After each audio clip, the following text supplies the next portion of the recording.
Welcome back to my channel. Last night I did a show with Reasoned Answers Apologetics discussing the southern influences on Islam from Yemen, from Ethiopia, and those connections. So we're looking at Africa, Yemen, all in the south of Arabia as well as in Eastern Africa, and of course those connections to Abraham and to Mecca. One of the questions that did come up was the discussion around the location of Ur. I thought, let me discuss that because it has been generally assumed since about the 1920s, 1930s that Ur is in the south in Mesopotamia. However, that was not the prevailing view prior and is also seemingly not the prevailing view today. Of course, it has become the popular view within the common knowledge, but within academia, this is not the case. Ur is more than likely, and seems to be and has always been considered to be located, and even according to the biblical evidence, has been located in the north near Turkey, close to the city of Haran. This is an article from Biblical Archaeology Review from March-April 2000, and I want to thank my subscribers and supporters who've donated money, which allows me to have this subscription, which allows me to find this information. This article is called Abraham's Ur, Is the Pope Going to the Wrong Place? It says here Pope John Paul II, so clearly this is a 22-year-old article. He's going to Iraq. Why Iraq? Because that is where the patriarch Abraham was born, at Ur. And then it says, but wait a minute, the Pope may be going to the wrong Ur. Perhaps he should be going to Turkey. Now remember, this is called Biblical Archaeology Review. So this is written by some of the top scholars in the world, and they do biblical archaeology, biblical history. So more than 40 years ago, Cyrus Gordon, the eminent biblical scholar and Near Eastern polymath, argued that the commonly designated Ur on the west bank of the Euphrates in southern Iraq is not the Ur where Abraham was born. Let's have a quick look at this man. Cyrus H. Gordon, Abraham and the Merchants of Ura, Journal of Near Eastern Studies, 17, published in 1958. Right, and there's a second article mentioned here, which I will get into. Where is Abraham's Ur? That's also in the Biblical Archaeology Review. We'll go to that later. Gordon told me that before the middle of the 19th century, everyone located Ur in the north, based on the only evidence then available, the biblical text. With the decipherment of cuneiform, a southern Ur was identified in Iraq, an Ur that ultimately produced fabulous finds. As a result, scholars changed their focus to the south. As Klaus Westermann has remarked, after Leonard Woolley's work at southern Ur, the idea that this great and ancient center of civilization must have been Abraham's homeland captured the popular imagination. But in the Bible, there is no trace of any connection with Ur in the south. There is only the name. One thing seems clear. There was more than one Ur. Places named Ur or something linguistically close enough to be a candidate for Abrahamic Ur, such as Ura, have turned up in numerous ancient inscriptions at Ugarit on the Mediterranean coast in modern Syria, at Nuzi in northeastern Iraq, at Alalak in Turkey about 100 miles north of Ugarit, most recently in the extraordinary archive from Ebla in northern Syria, east of Ugarit. The Ebla tablets include references to places called Ur, Ura, and Urau. Unfortunately, none can be located with precision. But the find spots of the tablets indicate the cities were most likely somewhere in northern Syria or southern Turkey, near Haran. You should note, you might remember, those of you who've read this section in the Bible, Abraham's brother was called Haran. Haran is where Abraham, as he was then called, went with his father Terah after they left Ur in Genesis 11:31.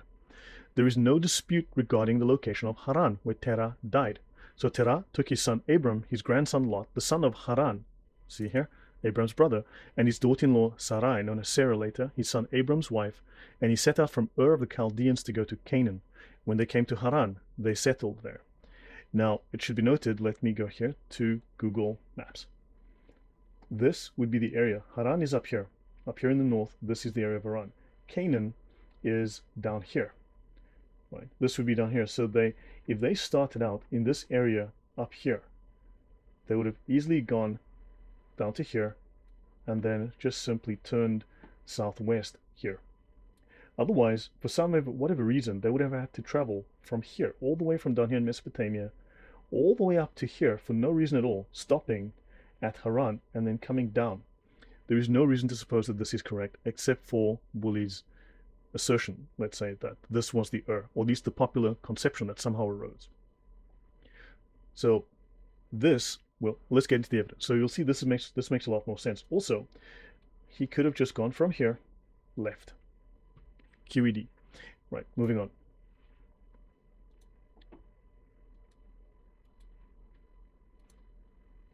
There is no dispute regarding the location of Haran. The ancient name has stuck to the site. It is 10 miles north of the Syrian border in Turkey, located on the east-west highway that links the Tigris with the Mediterranean.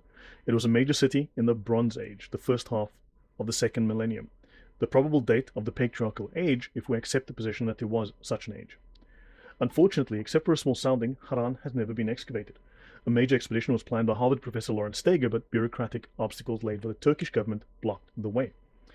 Of course, we also know that in Mecca, archaeology has been, well, not allowed, and of course they've simply just concreted over the entire place, which, yeah, there is absolutely no evidence for the existence of Mecca, otherwise why would they simply destroy it? But here you've got the same problem with the Turkish government. They probably don't want the standard narrative interrupted. That was when Steger and his financial backer moved to Ashkelon in Israel. Ashkelon is now the most important American excavation site in the Holy Land. So what we know about Haran comes from cuneiform archives such as the Nuzi tablets. Now, the major objection to identifying biblical Ur with the southern Ur in Iraq is that it is so far away from Haran, nearly 1,000 miles. That would be like 1,400 kilometers. As the author, Yoshitaka Kobayashi, of the ancient Haran in the Anchor Bible Dictionary notes, the traditional site of Ur in the southern Mesopotamia may be re-examined as some seek the location near Haran. If Abram left for Canaan from the southern Ur, he took an unnecessarily long route by going all the way north. As one scholar has remarked, Haran is not normally found on the way from Ur in southern Mesopotamia to Canaan. Let's see what that reference is. So that's Westerman, Genesis 12 to 36, page 139. As another stated, any route from the Ur excavated by Leonard Woolley to Canaan would not go so far north or east as Haran. Traveling from Ur to Canaan, Abram could have cut west long before reaching Haran. Just to reiterate what we showed here, let's have a look. This is Canaan, this is Abraham. Yeah, that's a little bit to the west, right? Whereas, why would he have to go all the way up here? There's no reason for that. Now, Gordon points to another objection. The southern Ur lies on the west bank of the Euphrates. Here's why that matters. When Abram was an old man, he sent his servant back to the land of my birth, Ur, to find a wife for his son Isaac. Abram's obedient servant went back to the land of Abram's birth and there found Rebekah, Laban's sister. So Laban is the first person to greet Abram's servant. A generation later, Isaac's son Jacob went back, presumably to Ur, to work for Laban. After working for Laban for 20 years, Jacob fled back to Canaan. To do so, he had to cross the Euphrates. That's Genesis 31:21. If Ur was on the west bank of the Euphrates, as the southern Ur is, it would not be necessary to cross the Euphrates to travel to Canaan. Ergo, the southern Ur cannot be the place that Abram sent his servant. In addition, we are told that Laban lived in Padan Aram in the Haran region. So scholars equate this with Aram Naharaim, Abram's ancestral home. Both terms refer to the areas in upper or northern Mesopotamia as indicated in other biblical references. So what turned scholars' attention to southern Ur as the place of Abraham's birth were the remarkable excavations at Ur. Let's have a quick look again. So this is the Great Ziggurat. Let's have a look. You can see here we have the Great Ziggurat.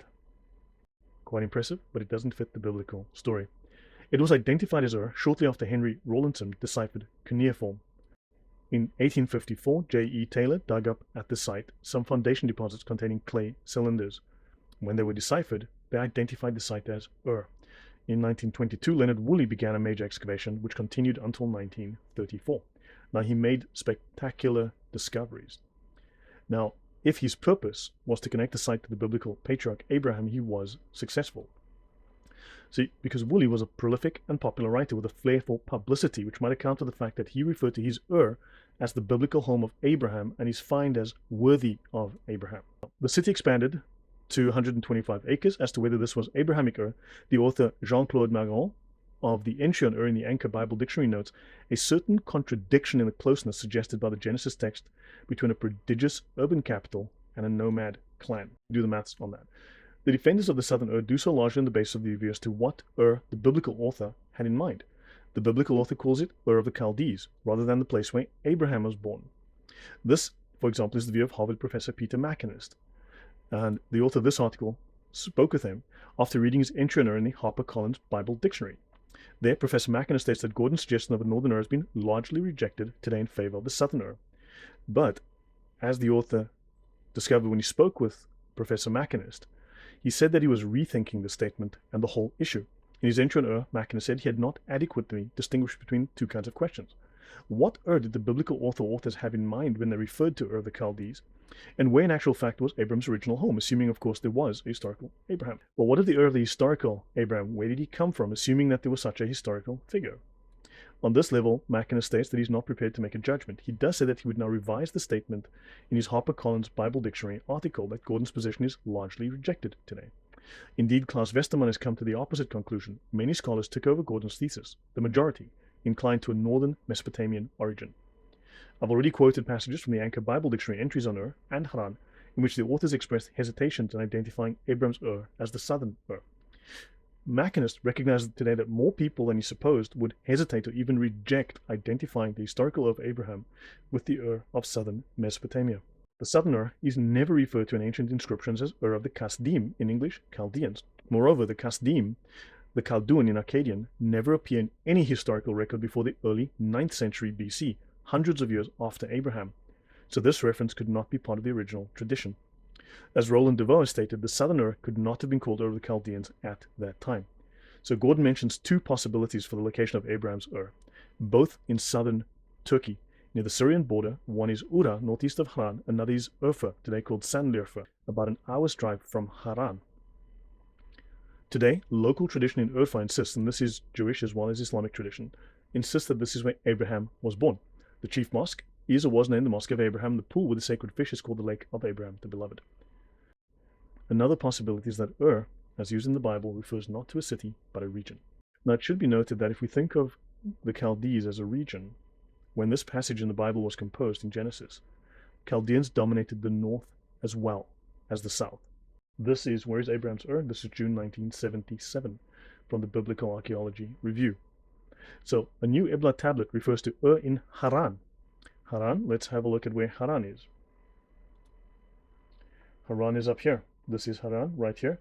This is Urfa or Sanliurfa, and this is the Ur that everyone assumes is the birthplace of Abraham. This is the place that it seems the majority of scholars prefer. A new tablet refers to Ur in Haran and reopens the discussion of where the Ur of the Chaldees, Abraham's birthplace, was located. The biblical evidence is by itself conclusive in placing Ur of the Chaldees in the Urfa, Haran region of south-central Turkey near the Syrian border rather than in southern Mesopotamia, where it is located on so many quote-unquote biblical maps. The Sumerian Ur is never called Ur of the Chaldees in any of the numerous references to Ur in cuneiform tablets. The designation of Abraham's Ur as of the Chaldees distinguishes it from the other cities called Ur, including Sumerian Ur located about 1,000 miles south of Haran. And local tradition still insists that Urfa is where Abraham was born. Let's have a quick look at Cyrus H. Gordon. Let's have a look at his biography.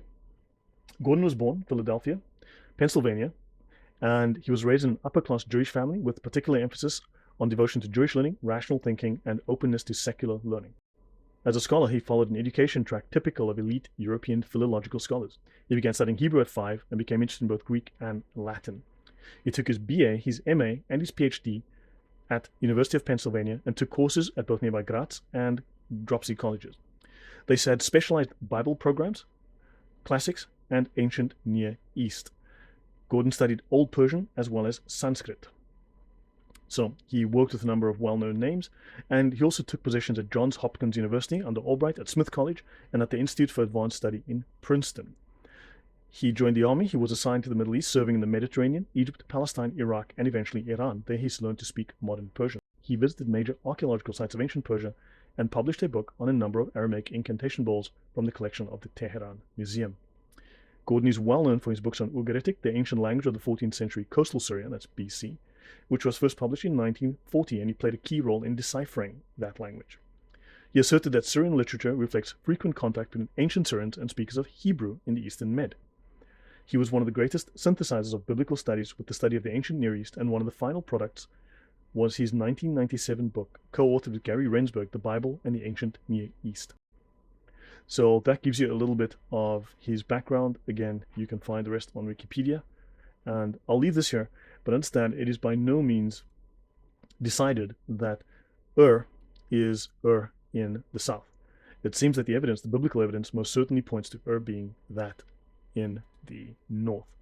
I'll leave it to that. Thanks very much, and I'll see you guys next time.